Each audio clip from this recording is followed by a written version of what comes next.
美国内底将要开卖。台南市政府辅导业者落实猪肉原产地标示，特别伫内底开卖前一天，选定伫咧东东宴会市场举行猪肉原产地标示记者会，向与会相关食品业者示范卫生局稽查流程。我想问一下，那供应商的部分呢，他有给你他的一些产地证明跟大家购买的一些收据吗？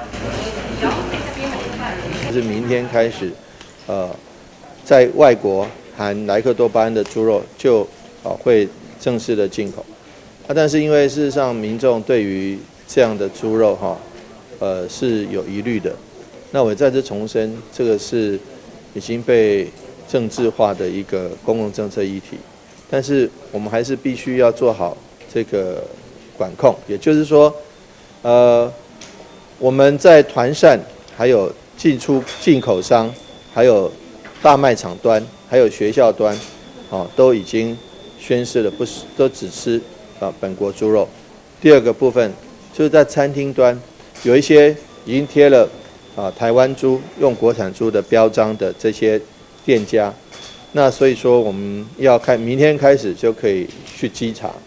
稽查什么呢？稽查他们是不是如他们所宣示的这些标章的内容所记载的一样，说只用本国猪肉。那等一下就会借着演练的方式就是我们将来卫生局的稽查人员还有相关的稽查的支援人力，就会到各餐厅或各卖场来去做一个稽查，包括他们出货进货的一个单据的查核。